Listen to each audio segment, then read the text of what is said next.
It's been 6 days since Britain's worst fire in living memory.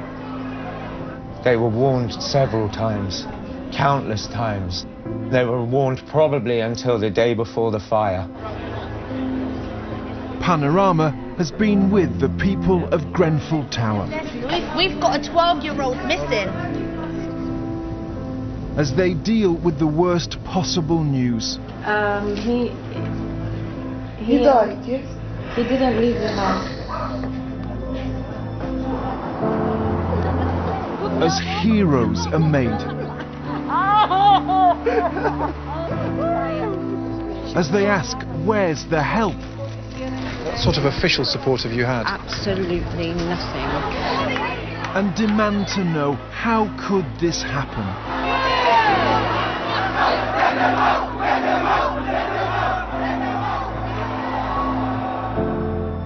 The disaster of Grenfell Tower and why it should never have happened.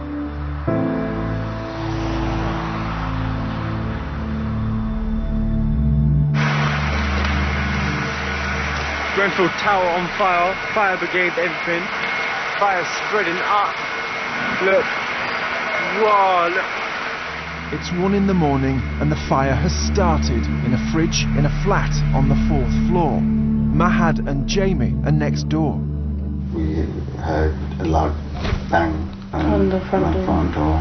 Next thing you know, he's running in telling me there's a fire, I'll get the kids. We were on the 4th floor and it was the flat next door. I was number 16. Trying their best, they're trying their best. He grabbed the towels, wet them, put them on the kids' head and dragged us all out. Grenfell Tower in West London has 24 floors with up to 6 flats on each level, home to around 600 people. 4 floors above the fire, 1 resident has stayed up late.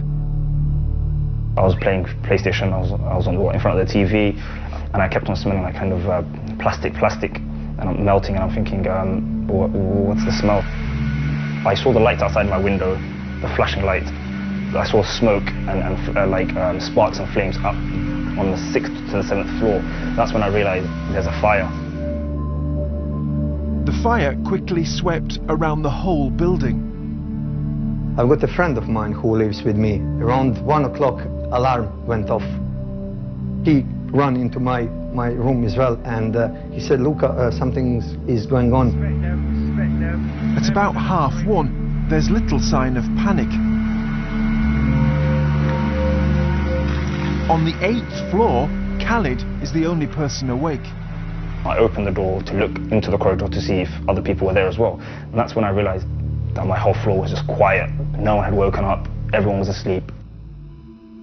Rather than run for his life, Khalid starts waking his neighbours. I knocked on the door and he opened the door and he said, what's wrong? And I go, there's a fire. But within minutes, the hall is full of smoke. The whole corridor just went pitch black and it was just smoke. Higher up, on the 11th floor, Luca tries to find the staircase, but the smoke is too thick. I was almost unconscious, but I knew a friend of mine still in the apartment, and I couldn't leave him in the apartment, and I decided to go back to pick him up. He was in shock, he was shaking, he was frightened completely. We took deep breath, both of us, with the clots on the mouth, and I was trying to find a way to the fire escape. Luckily, we found it. Governor, there's loads of people sitting and standing on the higher level here.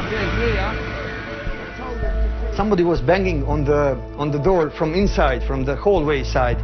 We opened the door. There was a lady, Asian lady, maybe 70 plus. She was crying. She was really, really out of control.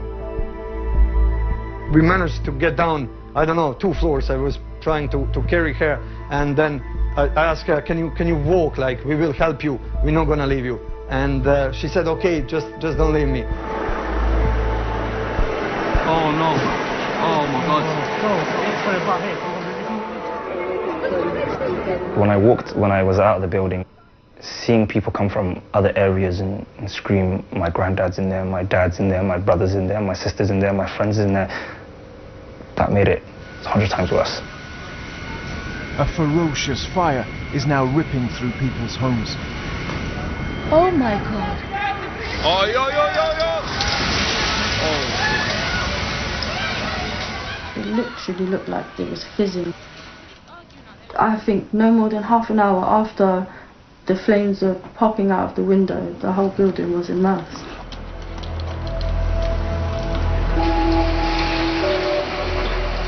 On the ground, neighbours like Joe watch in horror. I actually saw two figures just drop. I could see their arms and things, arms and legs and stuff moving. Look, look, look, there's someone in the top with his shining his light. SOS, SOS. That was the worst part for me, when you see people, you can actually see these are human beings, actual human body, people like us. He's made a rope from his blankets and he sent it down. Whether they jumped, whether they felt that there was, you know, it was just instinct and you wanted to get away from the heat or anything like that, I genuinely don't know. But that was when it became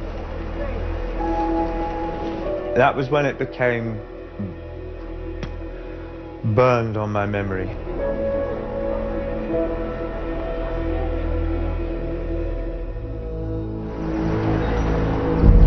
Britain wakes to a disaster zone in the heart of London. A tower block still burning out of control. Firefighters are still trying to get people out. They said to her, they're coming for you, they're coming to get you.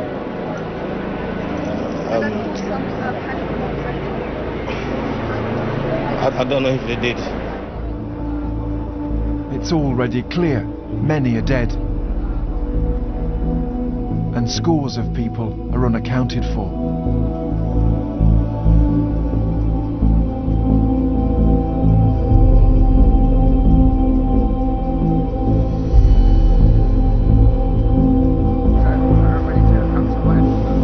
For many, this is the longest day. There's very little official information. Everywhere you go, people are worried, or searching, or grieving. I heard all sorts of news. One whole family came out, but they're all in the coma. You know? And other families, only 4 kids came out. She has about 10 or 8. The smoking building sits above the whole area. Now this is a traumatized area because people watched it happen, they watched the horror unfold. And people have said to us, look, the bodies are still in there. We're looking at that and the bodies are still in there.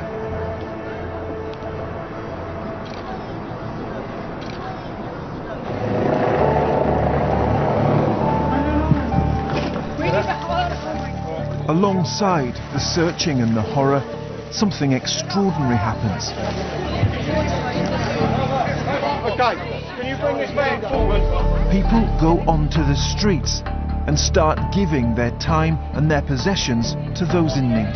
Yeah, baby food and baby milk, yeah? Turned on the news and just ran straight down here, grabbed clothes and water.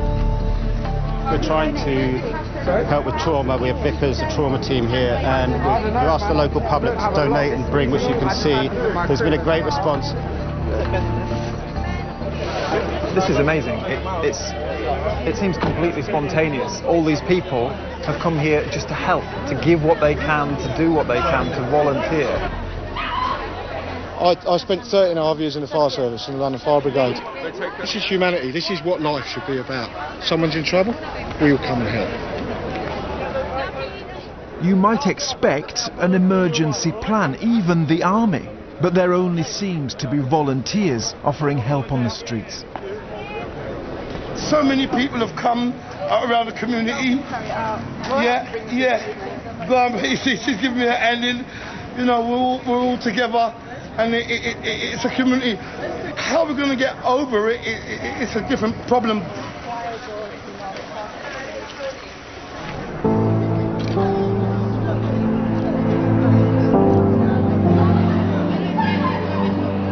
At the end of the first day, the official number of dead is 12. But those who live around the tower know many more have been lost.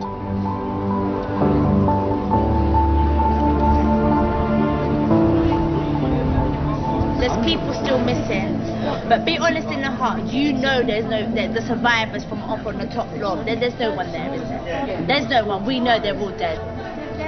We've got a 12-year-old missing. It's been 21 hours since Mahad escaped from the 4th floor.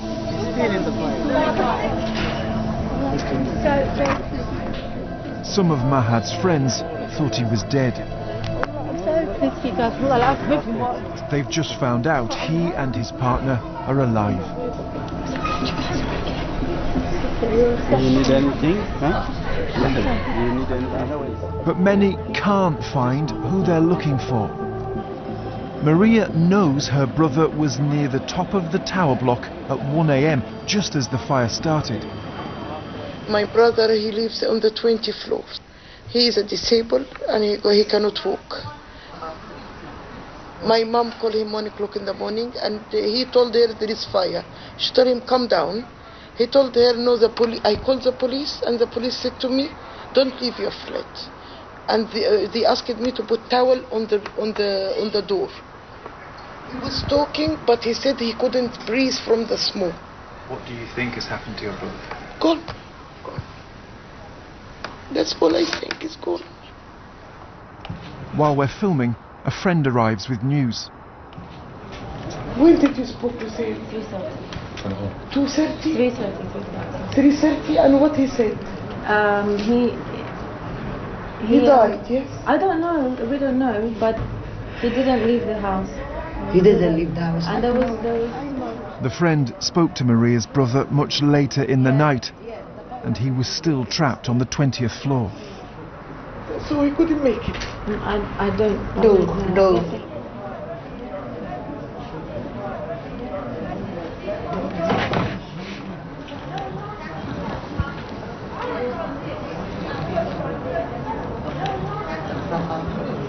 Is his name like my... He doesn't go out. You okay, Marie? He's dying up there. Because the fireman is told Please, we need the police. We need the police to find out.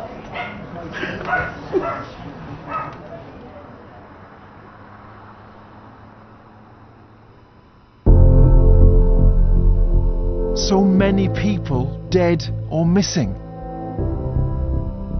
One question stands out. How can a small kitchen fire in one flat lead to all this loss?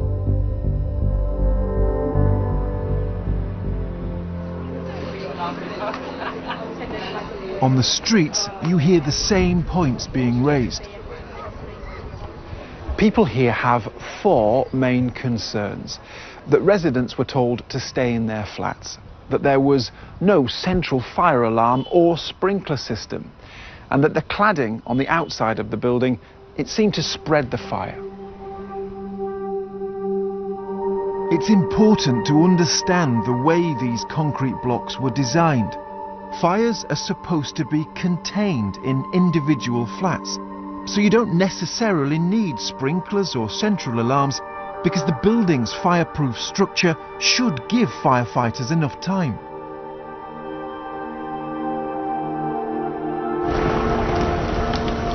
So why didn't that happen in Grenfell Tower? Panorama has been told by senior fire sources and residents that firefighters did put out the initial fridge fire. The fire in the flat was out. The plan was working. The danger should have been over. Staying put would have been the right advice. Quick, guys! Quick, guys! But crucial changes had been made to the tower's once fireproof exterior. So this building has been taken from a safe building where fire could not possibly spread across the surface of the building from flat to flat, to one which was a death trap. Grenfell Tower had been covered in cladding as part of a refurbishment a couple of years ago. It was supposed to help insulate the building. The cladding used was the cheaper, less fire-resistant variety. So it's the cladding that changes everything. That safety model doesn't work if the fire spreads rapidly, and that seems to be what happened here. I think there are questions definitely to be asked about the quality of the cladding. There's questions about how the cladding was applied to the building. For example, what happens if flame gets behind the cladding? I would say it is wicked that these people have lost their lives, totally and utterly unnecessarily. I will admit I broke down and cried. I knew that there will be a huge number of fatalities. What I also knew is that I had warned about this. It was foreseeable, and these deaths are totally and utterly unnecessary. So what's the view of the man who runs the council that owns the building? Nobody designs a building that does what happened on Wednesday morning. That is nobody's intention or expectation. But it does happen if you don't spend the money properly, because the design is flawed, because the material is cheap. It's banned in other countries, sir. We will need to look at that material, at the specification for what was done in the refurbishment of Grenfell Tower, but the council's intention at the time was to improve those homes. The authorities had been warned about the dangers of renovating tower blocks. 6 people were killed after a fire in a modernised building in London in 2009. By 2013, the government was promising a review of safety regulations. It still hasn't happened.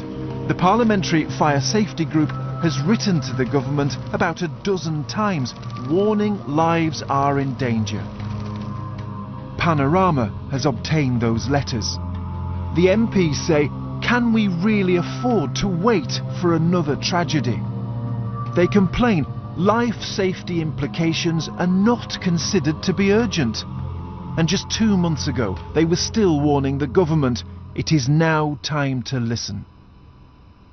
The government acknowledged that producing a statement on building regulations had taken longer than expected. Today, the government told us that it still doesn't have a timeline for the review it promised in 2013. Red tape is seen as a burden. Well, red tape is the sort of thing that says you have a 1-hour fire door on your flat. That's red tape to some people. To people living in a block of flats, that's the difference between life and death. The government now says the cladding at Grenfell Tower was already banned. But that's not true. The regulations are unclear. That's why it's still being used. We have spent 4 years saying, listen, we've got the evidence, we've provided you with the evidence, there is clear public opinion towards this, and I think, you ought to move on it. The building management company and the council who own the building didn't have to rely on official warnings. They were told by those who live in Grenfell Tower that the building wasn't safe. In a blog 6 months ago, the residents predicted a disaster. Only a catastrophic event will expose the ineptitude and incompetence of our landlord. The Grenfell Action Group predict that it won't be long before the words of this blog come back to haunt KCTMO management. They can't say that they haven't been warned. They were warned several times, countless times. They were warned before the regeneration, they were warned during the regeneration, they were warned after the regeneration. And they were warned probably until the day before the fire. And what did they do about it? They did nothing. They were ignored, sir. They were ignored, sir, weren't they? They said there would be a catastrophe, and there was. Sadly, there has been a catastrophe. I don't think anybody can deny there's been a catastrophe. But what's concerning me and the council at this stage is, first of all, why the fire started, and secondly, why it spread so quickly. That rapid spread meant firefighters were walking into a multi-storey inferno, a situation they had never seen before. That's a real block. Oh. How is that possible? It's jumped up all one on the flats. How is that even possible?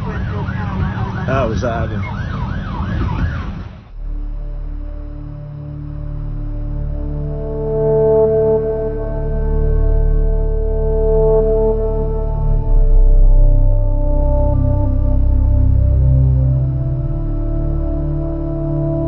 I've never heard of an incident where people are actually discussing the possibility that people might not come out. Despite that, large numbers of firefighters went into that building. I know that normal procedures were broken, normal safety rules were broken.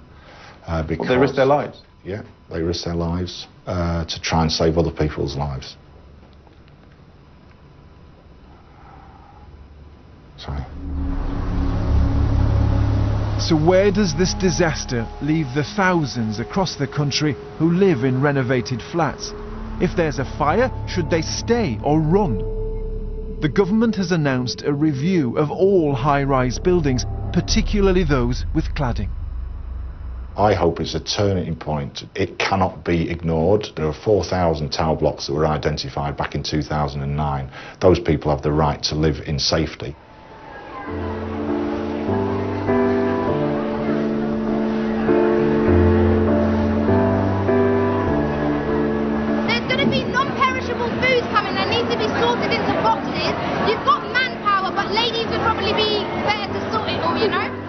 Over the course of the week, the volunteer army grew and grew.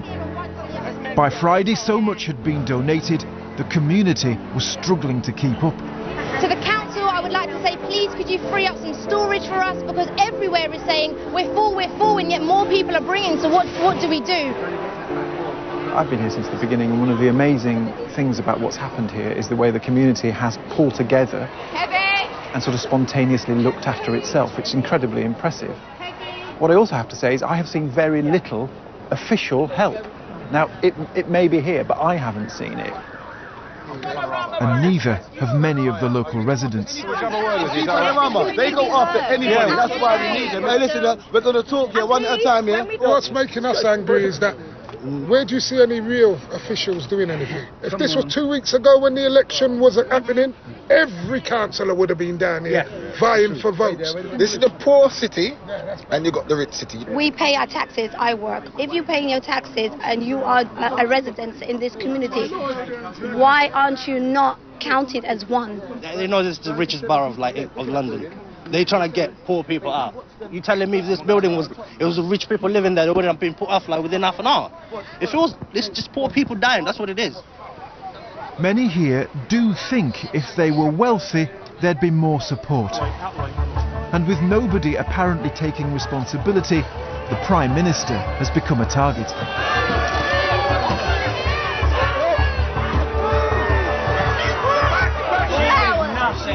Move out the way!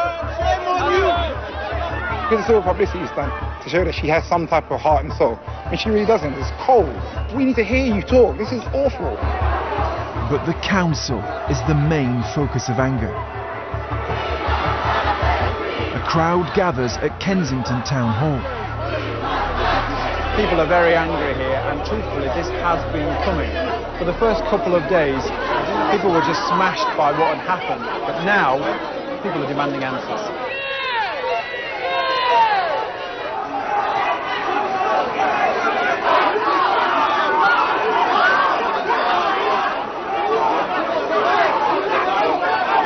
Three days since the fire, this has now become a flashpoint.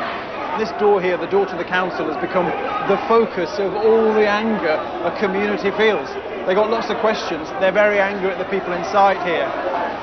People don't want, on the whole here, I think, a confrontation, but there is one now, right at the front of this building.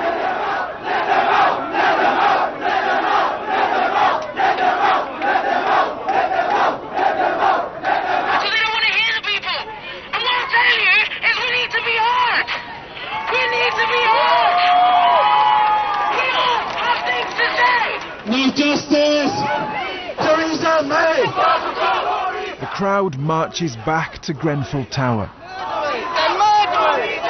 It takes them through some of Britain's richest streets. They are not ready for their story yet. They haven't made their excuse. What do you think of what's happening?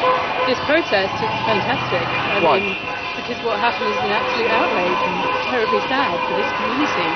And the council don't listen to what people want to say. We are one. People want to come to our communities and divide it. That's not happening. Yeah. Stick together, because we are one. The people who died in that tower were let down by the system. The people who survived feel that they were let down again because they got no help. Do you feel guilty, sir? I'm obviously extremely upset by the scale of the devastation that took place last Wednesday morning, and I support all the efforts that are being put into place, the inquiries that are being set up.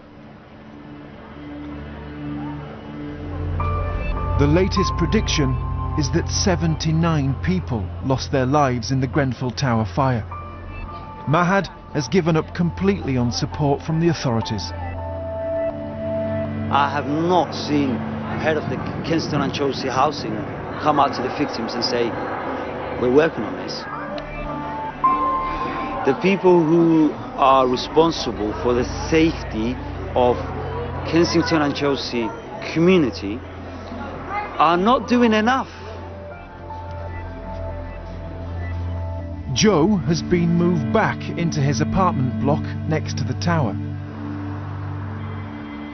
And Luca, who escaped from the 11th floor, has been reunited with the woman he saved. Are you the one? Yeah, I am the guy. Oh my God. As far as I remember, I know a big man who picked me up without thinking. I just opened the door and put me up. Oh my God.